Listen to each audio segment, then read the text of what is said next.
गलवा में माला भावे पैरों में झनकारा हमरी शेरा वाली के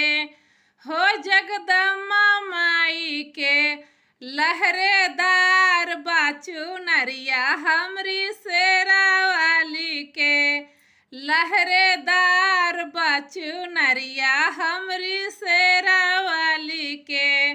लगली सोहानी मैया झूलली जब झूलुआ हो निमिया के पात तर से बहेला जब पूरा बाहो खन खाना खन के लाका लैया में के चुड़िया हमरी शेरा वाली के